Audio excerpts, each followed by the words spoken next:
Poppy Playtime Chapter 5 just came out and, I can't act happy about this because I'm not. I usually stick to character analysis videos, and sure, I have some positives to say about one character and their entrance, but I am utterly furious with Poppy Playtime. So furious that when I finished the chapter, I refunded Chapter 5, and wouldn't you think, 1 hour past the actual refund policy, and Steam agreed that my take was correct and gave me my $20 back. Chapter 5 of Poppy Playtime has revealed something to me that I just can't really accept anymore, as it seems each year they want to shovel the exact same recycled chase sequences down my throat again. And that realization is that Mob Games is not in it for the story. They're in it for the money. Alright, to be real here, of course they are in it for the money. That's the most obvious statement ever, since the Bone Temple did not deserve to flop as hard as it did, even though 28 years later sucked. What I mean is that Poppy Playtime's story is obsessed with how many income-making characters and moments it can produce for it to go viral online and make them even more money outside of game sales. This has made me so angry that I need to talk about how Poppy Playtime sacrifices story for profit.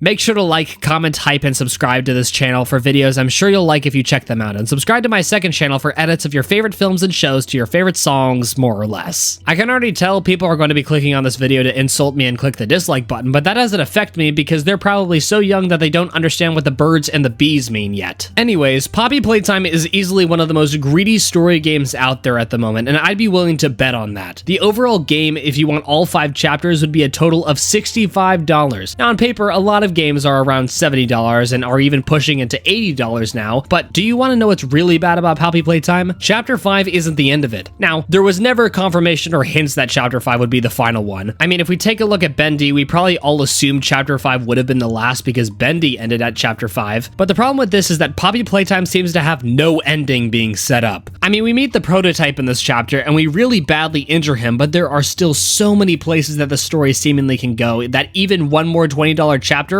will make the total game cost more than Mario Kart World, and that was already in such hot water for its ridiculous price. The thing about Poppy Playtime, though, that isn't stirring up enough red flags is that its pricing is really deceptive to you, because each year it seems you come back and you buy the next chapter. When the next chapter comes out, you'll see a $20 price tag, and comparing $20 to a lot of other games out there, that is a steal. The deception comes when you can only see the price of the one chapter and not the whole game up to that point. You will, and have forgotten that you have paid $10 for Chapter 2, $15 for Chapter 3, and $20 for Chapter 4, so when Chapter 5 came around, it's the same old thing where you remember, oh right, that cliffhanger last time was intriguing. I guess $20 is pretty cheap for today's standards, but really you're just buying another one of the things that you already have paid for each time. I mean, look at Chapter 4. Huggy Wuggy returns. Mind-blowing, right? We thought he died, but nope, he's back. Great storytelling, right? To bring back a character that we thought was dead makes his quote-unquote death all foreshadowing now. The truth is that it is absolutely not, because the story wasn't actually leading to this moment as a story, but to remind you of Huggy Wuggy later so that you connect the dots that he's still from the first game,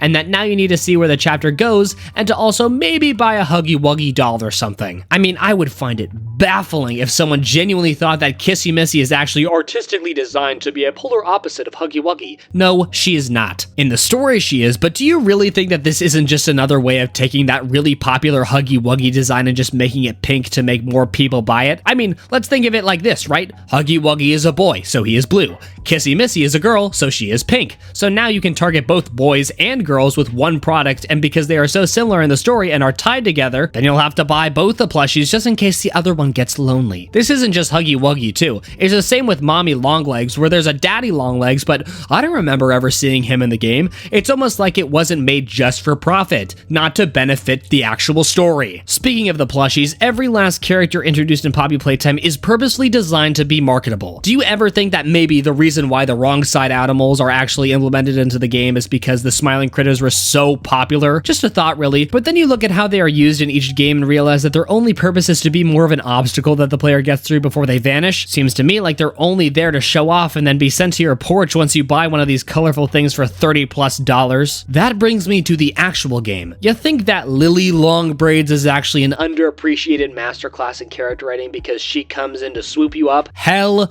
no. Lily Longbraids is another marketable character that plays no meaningful role in the chapter, arguably the most worthless character of all of them because her section in the chapter is a plot device to get the prototype to show up, who is once again something they will eventually be marketed on some sort of shirt or hoodie. It's the reason why Yarnaby is in chapter 4. It's not like there is some meaningful reason as to why, but instead to have a chase sequence and then be sold to you. Same thing with the Pianosaurus, and forgive me if I misremember, but I believe that its only purpose in the entire game is to die by Dowie in chapter 4, and then he's turned into a plushie and sent to your house. I swear to God, if they add a character named, I don't know, Buggy Suggy, and all they did in the game was come over to you and say penis or something like that, Mr. Buggy Suggy would be on your front porch the next day for the low price of not worth the money. That brings me to another point I want to make, and I'm sure a talking point people will have in the comments. Oh, Enchanted, plushies are for children. They're not made for sexy adults like you, of course. First of all, thanks for the compliment, I get it a lot. But also, two, we're cool with this being kid-friendly? Or this? Or what about this one? Do you think your kids should be playing this? Absolutely not. Sure, some parents don't have as many restrictions on their kids when they're a bit older, but the 6 to 7-year-olds who are laughing that I just said 6-7 are buying these plushies definitely should not be witnessing a massacre like this play out on their screens,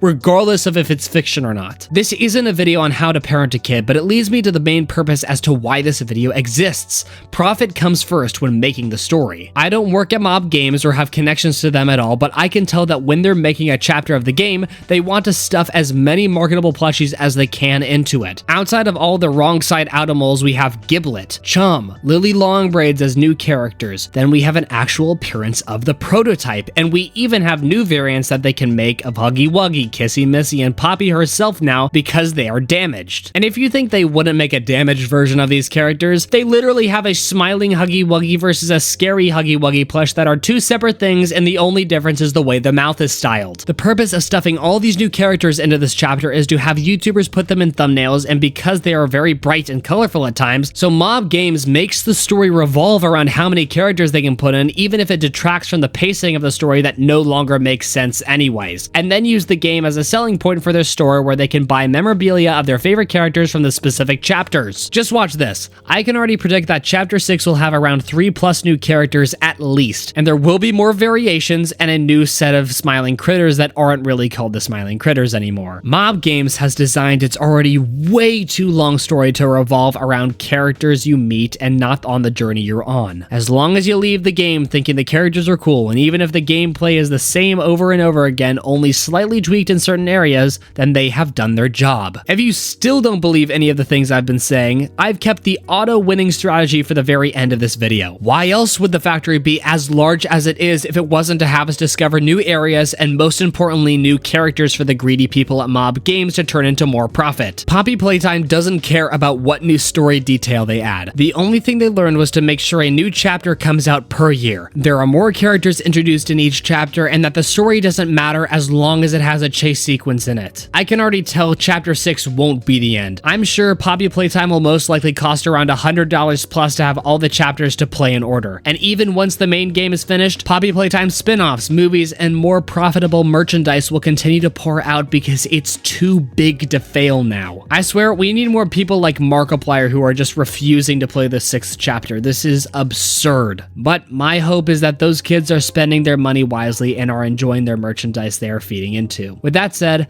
thank you everybody for watching. I'm Enchanted. Bye.